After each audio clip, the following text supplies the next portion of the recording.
Hello, aspirants, and welcome back to our channel. Today, we'll have the Hindu analysis dated 29th September 2021. So, let's start today's discussion. The first article states that Taliban to temporarily adopt 1964 monarchy constitution. Talking of its background, we have been studying, or we have been continuously, it has been in news that from 15th August onwards, Afghanistan has been ruled or controlled by Taliban. Okay? And in the current meeting, Taliban's justice minister stated that they will, for a short period of time, for a temporary period of time, adopt the 1964 monarchy constitution. ठीक है. So first मैं आप लोग को article में क्या लिखा है वो बता देती हूँ. आप लोग को एक शॉर्ट ब्रीफली बता देती हूँ ये कौन सी बात कर रहे हैं 1964 की. ठीक है. हुआ क्या था. इस कंट्रोल से मतलब जो अभी 2021 में कंट्रोल किया है, हमें पता है इससे पहले भी उन्होंने कंट्रोल किया था 60 से 2001 तक 2000 तक. तो उस टाइम पे इनके one of the former king थे जिनका नाम था मोहम्मद ज़हीर शाह. मोहम्मद ज़हीर शाह के अंडर ये जो मोहम्मद ज़हीर शाह थे, इन्होंने एक इस्लामिक एक कॉन्स्टिट्यूशन अडॉप्ट किया था जिसको बोलते हैं monarchy constitution.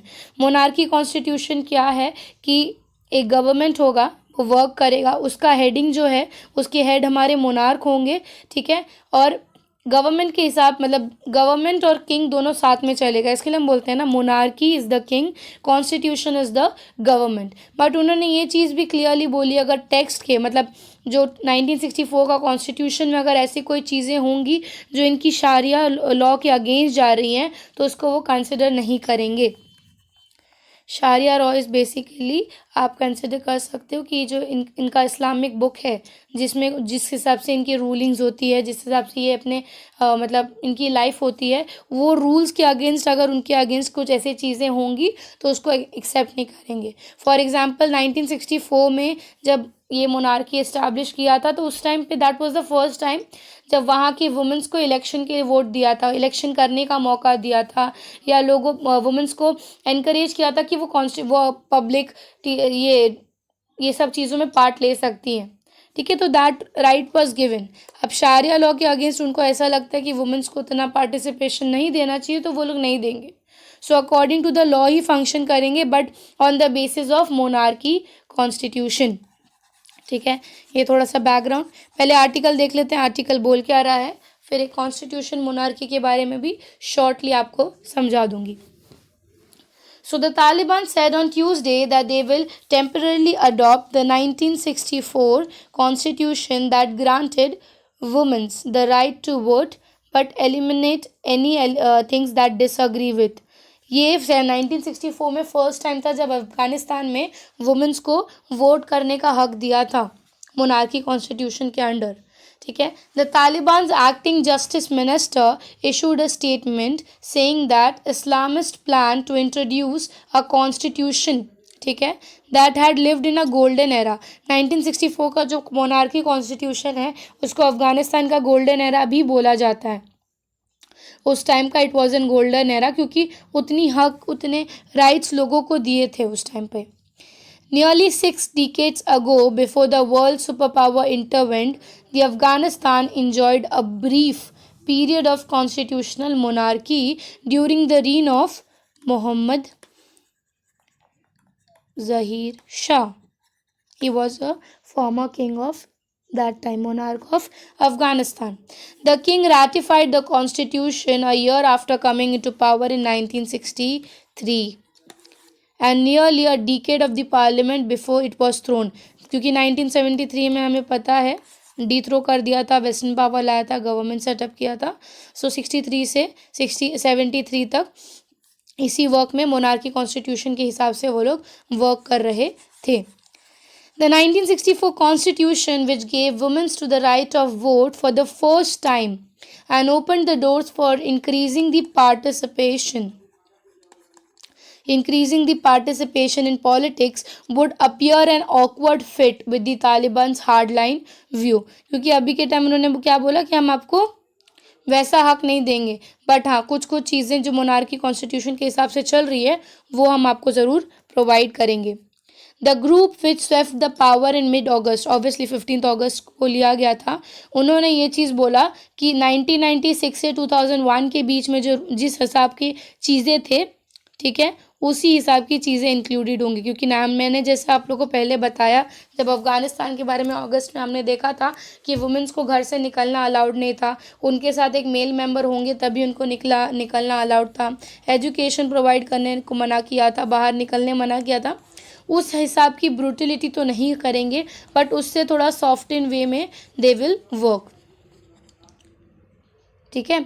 So they have vowed a softer and more inclusive approach than which was there in the brutals of 1996 to 2001, ठीक है। उस क्योंकि अभी हमने देखा कि एजुकेशन दे रहे हैं उन लोग को, बट उनमें भी प्रॉपर रूल्स है कि आपको नकाब एंड वो पूरा बुर्का पहनना पड़ेगा, एंड देन फिर पॉलिटिकली उनको उतना ओपननेस अभी तक नहीं दे रहे हैं। But what they presented their caretaker government earlier this month, all the top positions were to the headliners and no women's were included. जैसे मैंने बोला, सिर्फ नाम के लिए था या फिर दिखाने के लिए था कि हम आपका ध्यान दे रहे हैं। क्योंकि if you are giving that much right to a women, आपको उनको ये भी हक देना चाहिए कि वो पॉलिटिक्स में आ पाए या फिर ओपननेस रह पाए। बट उन्होंने जितने भी टॉप पोस्ट थे सारे ही मेल मेंबर्स को दिए, एक भी वुमेन को नहीं दिया, ठीक है।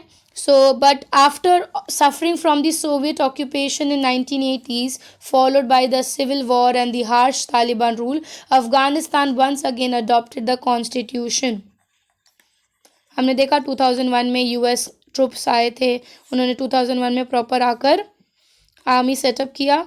आर्मी सेटअप करने के बाद प्रॉपर गवर्नमेंट बिठाया, जिसके वजह से तालिबान को डिथ्रोन कर दिया गया था, ठीक है। क्योंकि वो सफरिंग्स उतनी हुई थी, एट लास्ट ये इस पॉइंट पे आके वो रुक गए कि 2001 में यूएस ने ज़बरदस्ती, यहाँ पर ज़बरदस्ती नहीं बट लोगों के लिए ही प्रॉपर पार्लियामेंट्री जो होता है प्रॉपर प्रेसिडेंट वाला रूल सेटअप किया और तालिबान को रूल से निकाल दिया, ठीक है। सो यही चीज़ उन्होंने बोली है कि हम उसी हिसाब से इसकी वर्किंग करेंगे। इस बार भी उतने हद की ब्रूटलिटी नहीं प्रैक्टिस करेंगे, बट आप लोग को थोड़ा सॉफ्ट इन वे में मौका दिया जाएगा। मौका कितना ही दिया जाएगा वो तो हम सबको पता है, सिर्फ दिखाने के लिए हो रहा है। लेट्स सी आगे क्या चीज़ें होंगी exactly.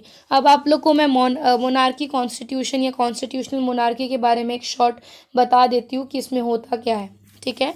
So constitutional monarchy is actually a system of government only, it is a system of government only, ठीक है। बट इसमें क्या होता है, पावर शेयरिंग होती है, the powers are share between the two bodies. कौन से टू बॉडीज़ होते हैं, तो एक होता है हमारे मोनार्क जो होते हैं हमारे किंग, और दूसरा हमारा यहाँ पे होता है द कॉन्स्टिट्यूशनली ऑर्गेनाइज्ड गवर्नमेंट। दोनों के बीच में पावर शेयरिंग यहाँ पे होता है, ठीक है। कैसा होता है कि जो एक्चुअल डी फैक्टो हेड है वो हमारे किंग ही रहेंगे, इसके एक्चुअल डी फैक्टो हेड जो है वो किंग ही रहेंगे, बट मेजर जो लेजिस्लेटिव और जुडिशरी डिसीजंस होंगे वो हमारा गवर्नमेंट लेगा, ठीक है। सो जब ये एक्चुअल टर्म जो है ना मोनार्की कॉन्स्टिट्यूशन, अगर मैं वर्ल्ड मैप के हिसाब से बताऊं,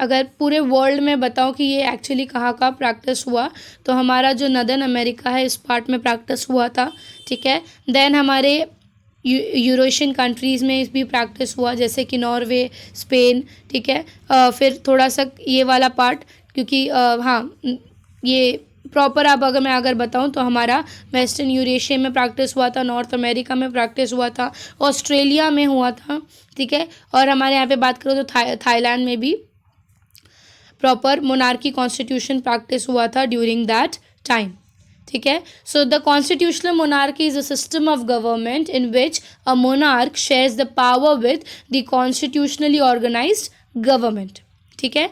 the monarch may be the de facto head, that is the real head of the state, और the proper ceremonial leader, and the constitution allocates the rest of the powers with the legislature and judiciary, ठीक है। Belgium, Cambodia, Jordan, Netherlands, Norway, Spain and Sweden, Thailand, ये सब, Australia, ये सब कुछ जगह थे जहाँ पर कॉन्स्टिट्यूशनल मोनार्की प्रैक्टिस होता था इनिशियली जब ये टर्म आया था न्यूज़ में। ठीक है, सो आई होप सो ये आर्टिकल आपको क्लियर हुआ होगा। Now will move to the next article. The next article is related to the civil aspirants or the civil services, saying that bureaucracy is digital challenge. Bureaucracy digital challenge की अगर मैं बात करूँ तो ये आर्टिकल क्यों न्यूज़ में आया था, वो इसके लिए आया था, एक क्वेश्चन अराइज हुआ था कि जो हमारा सोशल मीडिया है, जो हमारा सोशल प्लेटफॉर्म है, is it giving a boon और a bane for the civil servants? क्या इसको यूज़ करने का एडवांटेज है सिविल सर्वेंट्स का या डिसएडवांटेज है? ठीक है, कि मतलब ये चीज़ एक्चुअली कंक्लूडिंग में यही निकला कि अगर सोशल प्लेटफॉर्म को सिविल सर्वेंट्स अगर ढंग से यूज़ कर रहे हैं तो इसका एक्चुअल फ़ायदा उठ रहा है, अगर नहीं कर पा रहे हैं तो कहीं ना कहीं जो सिविल सर्वेंट्स अपने व्यूज़ बताना चाहते हैं वो कभी नहीं बता पाएंगे।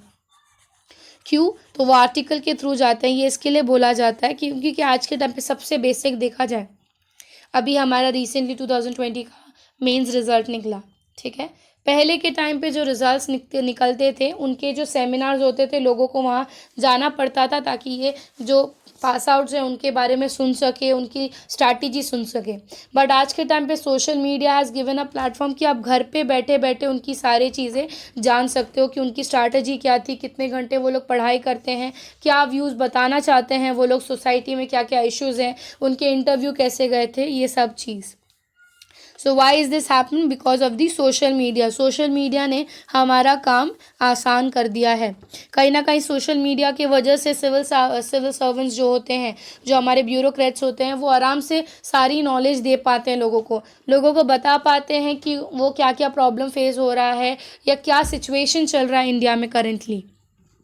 ठीक है, so the biggest challenge today to India's bureaucracy is the shift from desk to digital. Desk to digital is basically वो प्रॉपर डेस्क सिस्टम बैठ के पूरा काम करना, उससे ज़्यादा अब digital, everything is online, social media.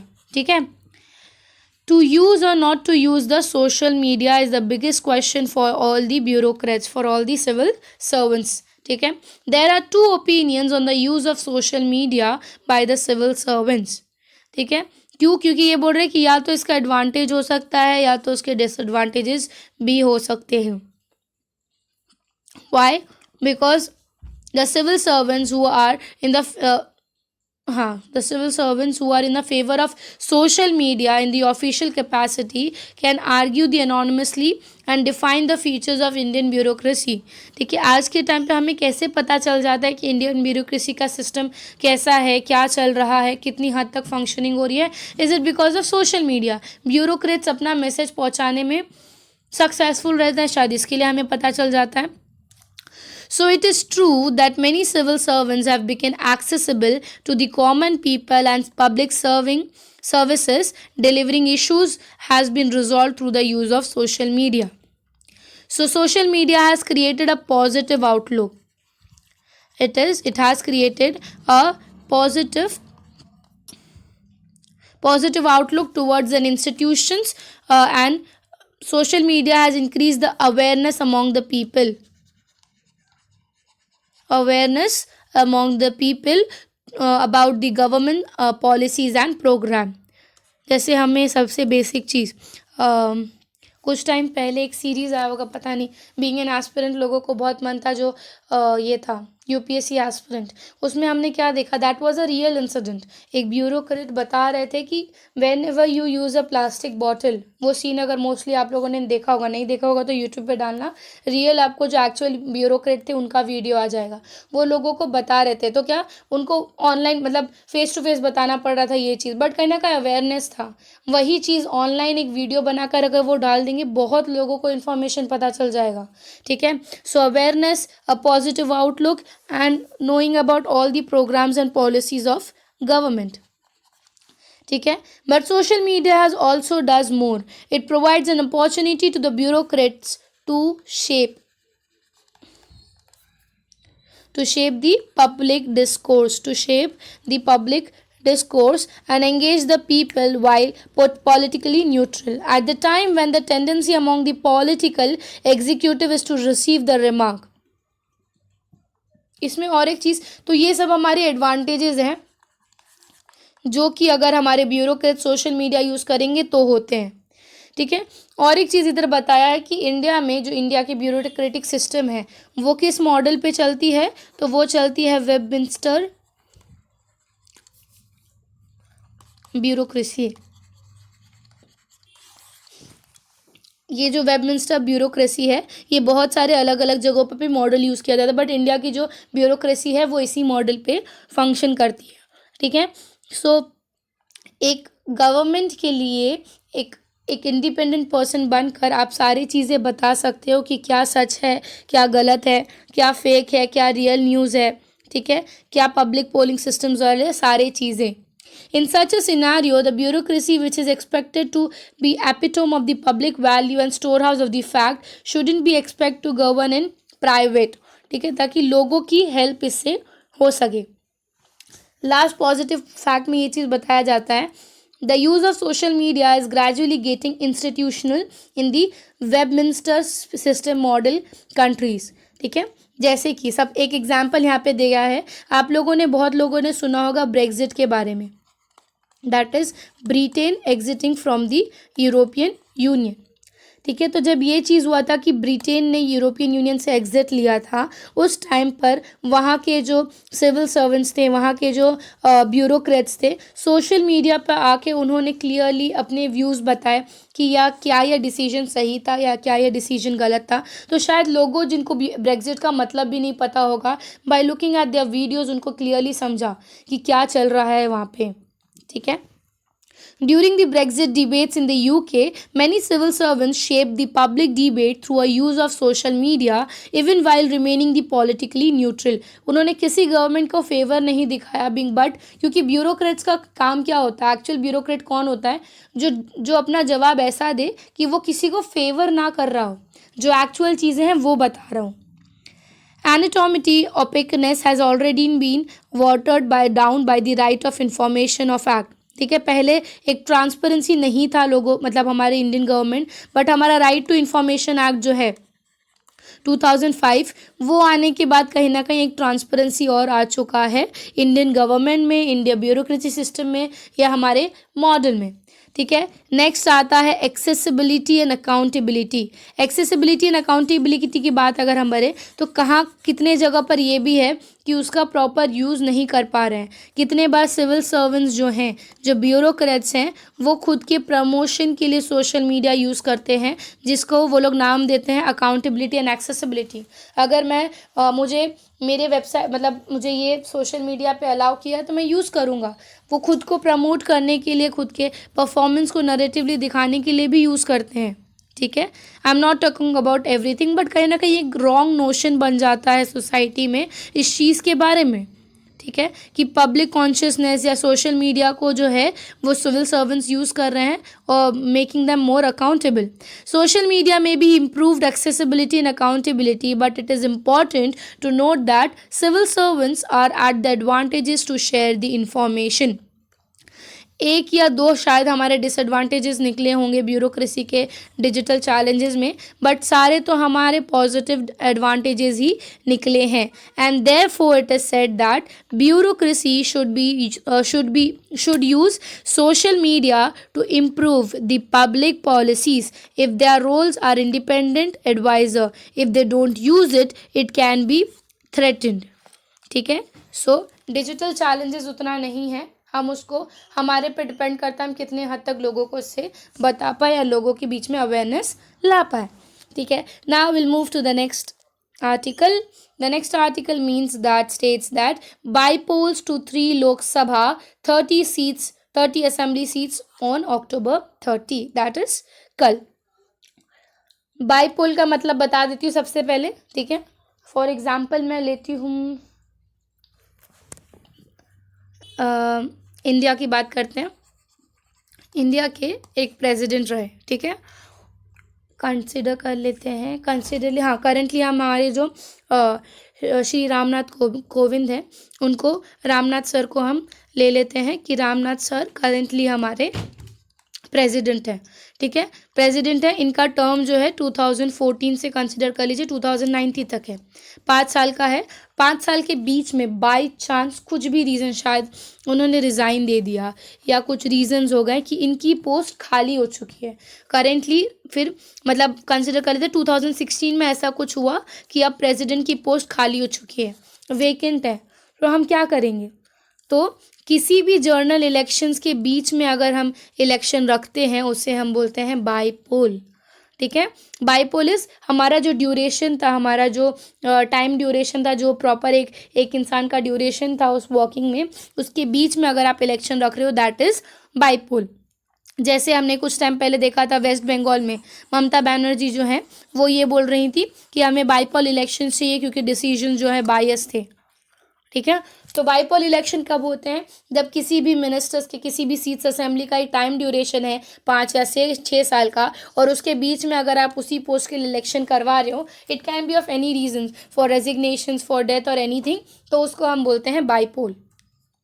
So Election Commission of India on Tuesday announced by the elections in Dadra and Nagar Haveli, Khandwa and Mandi Lok Sabha and 30 assembly constituency across the country to held by polls on 30th October.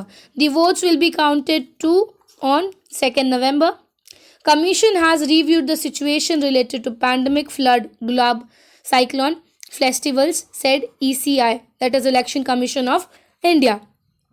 Feedback from the states and union territories was reviewed and taken into consideration, and it was decided that to hold a by-elections to fill the vacant seats of 3 parliamentary constituencies.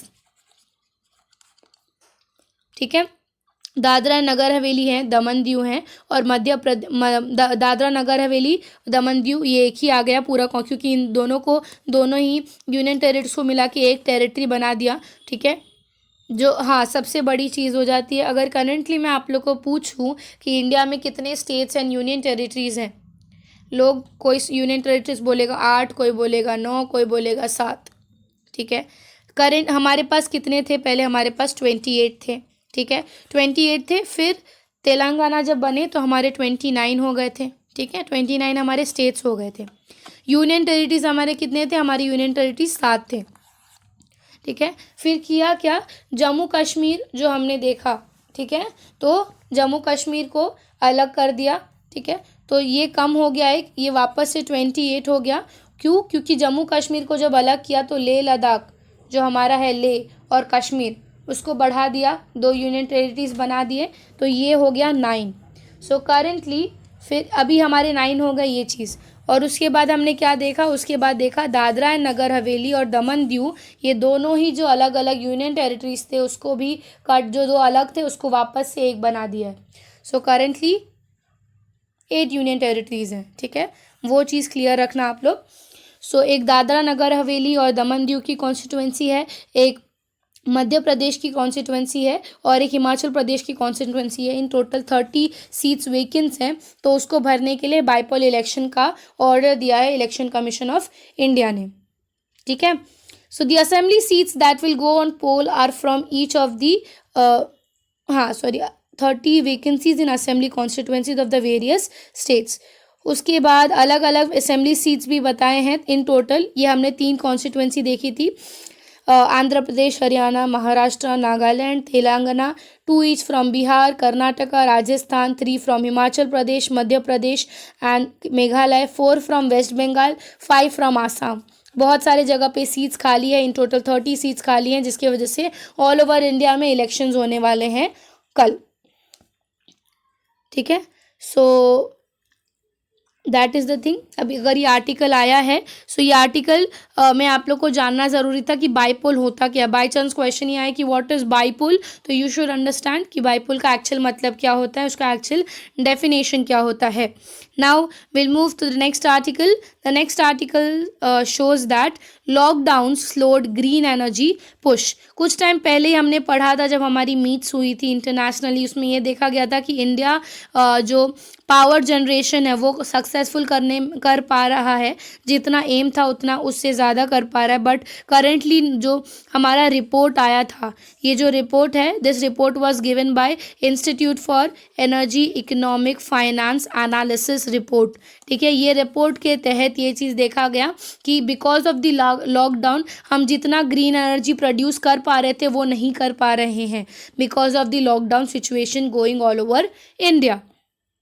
So the lockdown slowed the renewable energy installation in the country, which is lagging India's 2022 target. 2000, क्योंकि हमारा जो एक था 2022 तक हमें जितना gigawatt, I think so 175 gigawatt of energy को produce करना था. ठीक है, फिर 2030 तक ये रखा था हम 450 गीगावाट एनर्जी प्रोड्यूस करेंगे. तो ये चीज़ देखा गया था कि हर साल एवरी ईयर हमें जो है अप्रॉक्सली 7 गीगावाट ऑफ एनर्जी इंक्रीज करना था हर साल. ठीक है, वो एक एक्चुअल हम अभी नहीं कर पा रहे हैं. अगर मैं ये बोल रही हूँ कि गीगावाट, तो that is 1000 megawatt is equals to 1 gigawatt. ठीक है, ये क्लियर रखिए. So the data from Central Electricity Authority independently shows that India has to install 100 gigawatt of solar energy capacity from June 2023. From June 2023. It is in the analysis of the monthly volumes and that the largest power exchange of India, that is the Indian Energy Exchange. ठीक है, उनकी study ये चीज़ बता पा रही है कि हम जो है 20% इंक्रीज़ लाए हैं 2020 के कंपैरिजन में, और 2019 के कंपैरिजन, अगर हम 2020 के कंपेयर में 20% एक्स्ट्रा कर पाए हैं, 2019 के कंपेयर 37% एक्स्ट्रा हम लोग पावर्स जनरेशन कर पाए हैं. ठीक है, बट उस लेवल तक नहीं कर पाए जो हमारा एम था 2022 और 30 का. So analysis shows that the coal stock hits a new record of high 1,320 lakh tons at the end of 2021. However, the daily coal composition has been on a critical situation. So green house emissions को कम करने के लिए जो हमारा actual ये था कि हमें एक्चुअली जितना अमाउंट करना था वो हम नहीं कर पा रहे हैं because of the pandemic situation. तो आप लोग के लिए एक चीज़ जानना ज़रूरी था कि 2020 तक हमारा एम क्या था. ठीक है, और दूसरी चीज़ जानना था कि 2020 के बाद 2030 जो है, 2030 में हमने ये चीज़ बोला है कि हम 450 गीगावाट ऑफ एनर्जी करेंगे. ये दो चीज़ प्रीलिम पॉइंट ऑफ व्यू से आपको याद रखना ज़रूरी है. सो आई होप सो आज का आर्टिकल आपको क्लियरली समझा होगा. If you like the video, do like and subscribe the channel. Thank you so much.